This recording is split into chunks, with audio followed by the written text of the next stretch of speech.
அன்னை பர்னிச்சர்ஸ், அன்னை திருமண சீர்வரிசை பொருட்கள், டிவி, ஃபிரிட்ஜ், வாஷிங் மெஷின் உள்ளிட்ட 200க்கும் மேற்பட்ட பொருட்கள் அடங்கிய திருமண சீர்வரிசை ரூபாய் 99,000 மட்டுமே. தமிழகம் முழுவதும் இலவச டோர் டெலிவரி. தொடர்புக்கு 7550014440 9345044044. எங்கு பிறப்பினும் தமிழன் தமிழனே, இங்கு பிறப்பினும் அயலான் அயலானே. இந்த தெலுங்கு எனக்கு சொல்ல தெரியல, இருந்திருந்தா அவங்களுக்கு புரியுற மாதிரி தெலுங்குல சொல்லியிருப்பேன். உதிரிகளை பார்த்து எது பயப்படும்? சீமான் என்ற உதிரியை பார்த்து உதிர்வதுதானே பயப்படும். இன்றைக்கு ஒரு அறிக்கை வந்திருக்கிறது. அதிமுக, பிஜேபி எல்லாம் பயந்து தேர்தலை புறக்கணித்தார்கள். இவர்கள் விமர்சனங்களை சில உதிரிகளை வைத்து நடத்துகிறார்கள். ஏன் உதிரியை பார்த்து உதிர்ந்த நீ பயப்படுற? ஆக இன்றைக்கு இந்த தேர்தலுங்கிறதுங்க, தமிழ்நாட்டில் எத்தனையோ இடைத்தேர்தல் வந்திருக்கும், எல்லாம் பார்த்திருப்போம். போன தடவை ஈரோடில் இடைத்தேர்தல் வந்த போது கூட ஏயா இவரை நிப்பாட்டுங்க, இன்னொரு இடைத்தேர்தல் வருமையா, இங்க மாரடிக்கணும் அப்படின்னு எல்லாரும் சொன்னாங்க. அதையும் மீறி சரோஜாவுக்காகவோ இன்னமோ அவரை ஈவி.கே. இளங்கோவன் அவர்களை நிறுத்தினார். பாவம், அவரும் போய் சேர்ந்தார். அப்போ இந்த இடைத்தேர்தல், இந்த ஈரோடு இடைத்தேர்தல், கிழக்கு இடைத்தேர்தல் தான் தமிழனுக்கும் திராவிடனுக்கும் நடக்கிற இறுதி கட்ட போர். அதாலத்தான் நாம பார்த்தோமே, இப்ப 4 நாளா இங்க ஈரோடுல தங்கி இருக்கிறோம். நாம் தமிழர் பிள்ளைகள் தான், தம்பிகள் தான் அங்க ஓடி ஓட்ட கொடுங்கன்றான். ஒரு திமுக காரர் கூட ஓட்ட கேட்டு நான் பார்த்ததே இல்லை. ஏன், எங்க தான் போனீங்க? அப்ப இவர்கள் எதை கொடுக்க வேண்டுமோ அதை கொடுப்பதற்கு தயாராகிவிட்டு ஓட்டு கேட்டு வெளியே வந்தா மானம் கட்டு போயிடும்னு ஒரு பயம் ஓட்டு கேட்டு நான் பார்க்கல இந்த ஈரோட்ல. ஆக இதை புரிஞ்சுக்கணும். இந்த இப்ப நடக்கிற தேர்தல் சண்டைங்கிறது அவருக்கு ஓட்டா எனக்கு ஓட்டாலங்க, இது அடையாள சண்டைங்க. திராவிடனா தமிழனா, திராவிடனா தமிழனா அப்படிங்கிறது தான் இப்ப சண்டையே. நீங்க முடிவு பண்ணுங்க. திமுக ஜெயிச்சா நம்மெல்லாம் திராவிடம் தான், நாம தமிழன் இல்லைன்னு அர்த்தமாயிடும். நீங்க இப்போ இந்த திராவிட ஆட்சியில சட்டம் ஒழுங்கு சரியா இருக்கா? ஏங்க, பெண் பிள்ளைகள் வெளியே போயிட்டு வீட்டுக்கு வர முடியுதாங்க? வேங்கை வயல், கள்ளச்சாராய மரணம். இப்போ தமிழகத்தில் ஒரு தமிழன் ஆட்சி பண்ணாரு. அப்ப எத்தனையோ நீர்த்தேக்க அணைகளை கட்டினார், தொழிற்பேட்டைகள் வந்தது, பள்ளி கல்லூரி எல்லாம் படிக்க வச்சான், திராவிடன் வந்தான், குடிக்க வச்சான். பாத்தீங்களா, 725 கோடி 3 நாள்ல தமிழகத்துல குடிச்சு தீர்த்திருக்கான். இதுக்கு இவங்க வேற இதுக்கு ஒரு பாராட்டு பத்திரம்லாம் முன்னாடி கொடுத்தாங்கல்ல. இப்ப நாமெல்லாம் சொல்லி தான் இந்த தடவை பாராட்டு பத்திரத்தை கொடுக்கல. நீங்க திராவிட ஆட்சியிலங்க இலவசம் சிலத்தை கொடுத்து தமிழனை ஊமையாக்குறான்ல. பணத்தை கொடுத்து ஜெயிக்கிறது, ஜெயிச்சு அதிகாரத்துக்கு வர்றது, அதிகாரத்துக்கு வந்த பிறகு அந்த அதிகாரத்தை தக்க வைப்பதற்கு நம்ம கிட்ட இருந்து எடுத்த பணத்தையே திருப்பியும் மக்களுக்கு கொடுக்கிறது. இதுதாங்க திராவிடம். இப்ப நீங்க பாக்குறீங்க, நிதியை கொடுத்தா நீதியை வாங்கலாம். தமிழ்நாட்டில் ஒரு மிகப்பெரிய தத்துவத்தை சொன்னவர் யார் சொல்லுங்க பாப்பலாம்? நம்ம தமிழின தலைவர் டாக்டர் கலைஞர் தான் சொன்னாரு, நிதியை கொடுத்தா நீதியை வாங்கிடலான்னு. நம்ம கிட்ட தமிழ்நாட்டில் இருக்கிற நிதியை எடுத்துக்கொண்டு சிதறுகிற 1, 2, 100, 200 கிட்ட கொடுத்து ஓட்டு வாங்குறாரு. யாராவது நம்ம சிந்திக்கிறோமா? இவங்க பாருங்க, திராவிடர்கள் எப்படி நம்மளை ஏமாத்தோம்னா, நீங்க பார்த்திருப்பீங்க, போதையின் பாதையில் யாரும் போகக்கூடாது. என்ன சொல்றாரு? போதையின் பாதையில் யாரும் போகக்கூடாது என்று மன்றாடி கேட்டுக்கிறேன். ஒரு அப்பனா கேட்டுக்கிறேன். சரி, இது யார் கேட்டார் தெரியுமில்ல? நம்ம தலைவர் தான், சிஎம் தான். உடனே அதுக்கு தமிழ்நாடு அரசும் முதல்வரும் போதைக்கு எதிராக தொடுக்கிற போருக்கு நாமும் ஆதரவு அளிப்போம். இந்த சத்யராஜன் ஒரு நடிகன், பல பேர் இந்த நாட்டில் வீணா உயிரை வச்சுட்டு இருக்கிறான். எப்பதான் மேல போவானோலா, இவனுங்கெல்லாம் மேல போனாதான் தமிழன் கீழே இருந்து மேல போவான் போல இருக்குது. அப்புறம் தீமைன்னு தெரிஞ்ச ஒன்ன ஏன் விலை கொடுத்து வாங்குறீங்க? எப்பா, நாங்க சரக்கு விலை கொடுத்து வாங்குறது உங்களுக்கு தெரியுதா? இன்னொன்னு தெரிஞ்சுக்க, அதுல போட்டிருக்க விலையோட 10 ரூபாய் கொடுத்து வாங்குறோம், அதுதான் பிரச்சனை. இவன் ஒரு 150 ரூபாய்க்கு சரக்கு வாங்குறது கூட தமிழனுக்கு பிரச்சனை இல்ல. ஏமா இந்த 10 ரூபாய் எங்கப்பா போகுது? அப்ப செந்தில் பாலாஜிக்கு போச்சு, அப்புறம் முத்துசாமிக்கு போச்சு, அப்புறம் திரும்பவும் செந்தில் பாலாஜிக்கு தான் போகுதா? இந்த மாதிரி அந்த போதன்னு தெரிஞ்ச தீமைன்னு தெரிஞ்ச உடனே ஏன் விலை கொடுத்து வாங்குறீங்க? அதுக்கு இளைஞர்கள் வாழ்வை சீரழிக்கிற போதையை ஒழிக்கணும்.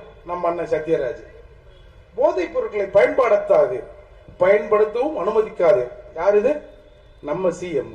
போதைப் பொருட்களை பயன்படுத்தாது, அதை பயன்படுத்துவதையும் அனுமதிக்காது. போதை இல்லா தமிழ்நாட்டை உருவாக்குவோம். யாரு? சத்யராஜ். போதை இல்லா தமிழ்நாட்டை உருவாக்கும்னா திமுக இல்லாத தமிழ்நாட்டை உருவாக்கினால்தான் போதை இல்லாத தமிழ்நாடு உருவாகும் என்பது இங்கே இருக்கிற எங்களுக்கு புரியுது.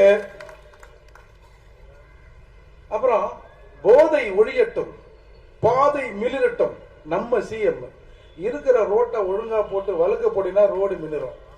ரோடு தெரியும், வெளிச்சம் தெரியும். அதை விட்டுட்டு போதை ஒழியட்டும், பாதை மிளிரட்டும். சரி, இப்ப யார் தமிழகத்துல போதையை விற்கிறது? நம்ம சொல்லிட்டாரு. நீங்க ஒரு மது ஒழிப்பு மாநாடு வந்த போதெல்லாம் ஒன்றை சொன்னார்கள்.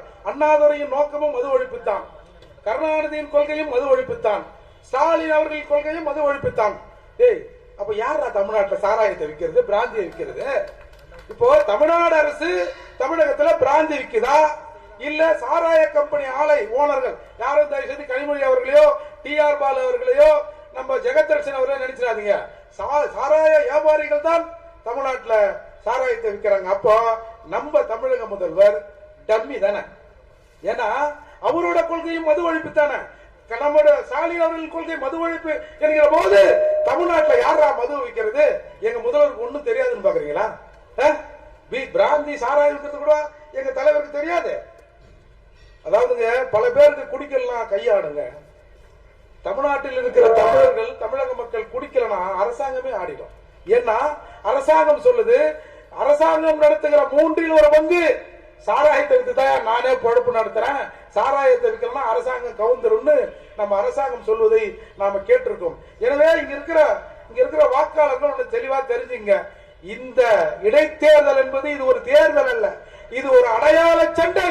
தமிழனுக்கும் திராவிடனுக்கும் நடக்கிற சண்டைதான் இந்த இடைத்தேர்தல். நீ ஏன் முடிவு பண்ணீங்க? பத்தினி பிள்ளைக்கும் வேறொரு பிள்ளைக்கும் நடக்கிற சண்டை. நீ முடிவு பண்ணு, பத்தினி பிள்ளையா இல்ல வேறொரு பிள்ளையா? ஒருத்தனுக்கு நாம தமிழனுக்கும் தமிழச்சிக்கும் பிறந்த தமிழனா இல்லது எவனுக்கும் இடம் தெரியாமல் பிறந்த திராவிடனா என்பதை இங்கே இருக்கிற தமிழர்கள் முடிவு செய்ய வேண்டிய காலகட்டம் இது. கட்டாயம் இதை நீங்கள் முடிவு செஞ்சு தாண்டா ஆகணும். சரி, நீங்க சீமான நம்பல, சரி நம்பாதீங்க. குறைஞ்சபட்சம் மேதகு பிரபாகரன் நம்புறீங்களா? பிரபாகரன் நம்புறீங்களா?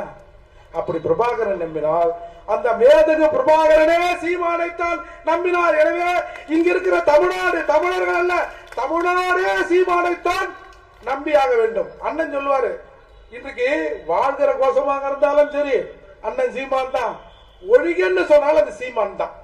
அப்போ நேரடியாக தமிழகத்தில் இருக்கிற எந்த சக்திகளும் இந்த தேர்தலில் திமுகவை எதிர்த்து நம்மால் போட்டியிட முடியாது, தேர்தல் களத்தில் நம்மால் வேலை செய்ய முடியாது என்கிற நிலை இருக்கிற போது ஒத்தை கொத்த பார்த்துக்கலாம் வாடான்னு அண்ணன் சீமான் கூப்பிடுறாருன்னா, தமிழகத்தில் இருக்கிற உங்களை நம்பி, குறிப்பா இந்த ஈரோடு தொகுதியில் இருக்கிற நம்மளை நம்பித்தான் அண்ணன் கூப்பிடுறாரு. எனவே நீங்க போடுற ஓட்டுங்கிறது சீமானுக்கு போடுற ஓட்டு இல்ல, அது உங்களுக்கு நீங்களே போட்டுக்கிற ஓட்டு.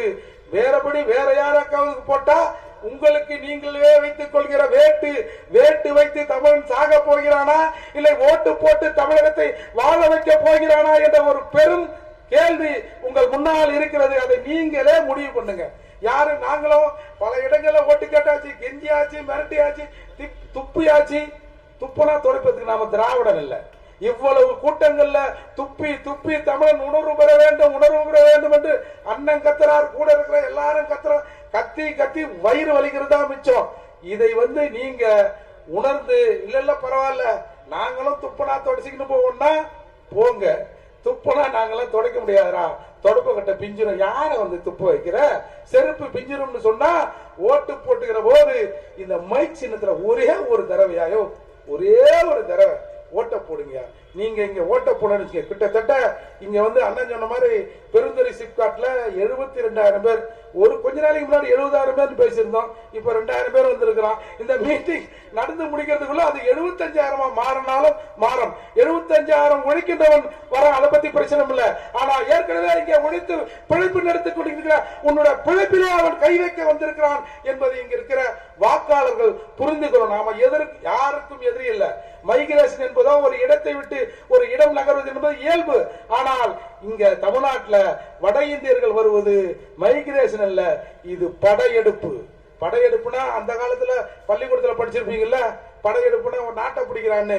இவன் வேலை என்ற பெயரில் இந்த நாட்டை பிடித்து நம்மை ஆளுவதற்காக, நம்மை அடிமையாக்குவதற்காகவும், நம்ம பிச்சைக்காரன் ஆக்குறதுக்காக இங்கே ஒரு பெரும் கூட்டம் வருகிறது. இந்த கூட்டத்தை யார் தெரியுமா இவன் கேட்க மாட்டான். நாம சொல்றோம்ல, ஏய் யாரா நீங்க எங்க வரீங்க, என்னடா இது, யாரா, யார் ஊர்ரா இது, யார் ஊர்ல இருந்து எங்கடா பான் பராக போட்டு துப்பினீங்க ஏய் அப்படின்னு கேட்கிறோம்ல. ஏன் இவங்க கேட்க மாட்டாங்க யோசித்து பாத்தீங்களா? அவன் சொல்லுவான், யோ என்ன என்ன கேக்குற நீ, நான் போன மாசம் வந்தேன், நீ ஒரு 10, 50, 100 வருஷத்துக்கு முன்னாடி வந்திருப்ப, நீயும் வந்தவன் தான், நானும் வந்தவன் தான், ஏன் மாப்பிள்ளை என்ன இப்படி சொல்றேன்னு கேள்வி கேட்டுட்டா இவர்களால் பதில் சொல்ல முடியாது.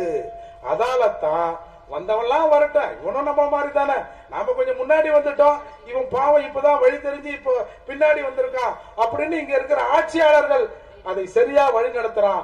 நம்ம தான் நம்முடைய இருப்பை தக்க வைத்துக் கொள்வதற்கு செந்தமிழின் சீமானுக்கு இந்த தடவை ஒரே ஒரு தடவை இந்த மைக் சின்னத்துல ஓட்டு போடுங்க.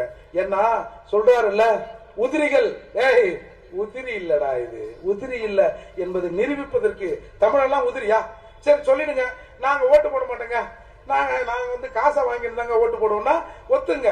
ஒவ்வொரு வீட்டிலும் எழுதி வைடா, நான் ஒரு உதிரி, நான் ஒரு உதிரி, நான் ஒரு உதிரின்னு இந்த கிழக்கு தொகுதியில் இருக்க எல்லாரும் எழுதி வச்சிருங்க. அப்படி இல்ல, சீமான் கட்சி வேட்பாளர் அக்கா தோத்தாங்கன்னா நாங்க வேணும்னா இவன் ஒரு உதிரி, இவன் ஒரு உதிரின்னு உன் வீட்டு வாசலில், உன் வீட்டு முற்றத்தில் ஸ்டிக்கர் ஓட்ட வேண்டிய கட்டாயத்துக்கு இங்க இருக்கிற தமிழ் உணவாளர்கள் தள்ளப்படுவோம். எனவே தயவு செய்து என் திறமை வாக்காளர்களே, எங்க பிள்ளைங்க யாராவது நீங்க ஓட்டு போட மாட்டீங்க, சூடு சொன்ன உங்களுக்கு இல்ல அப்படின்னு ஏதாவது 1-2 வார்த்தை முன்ன பின்ன பேசியிருந்தானா உன் பிள்ளையா நினைச்சு மன்னிச்சு ஒரு ஓட்ட போட தாய.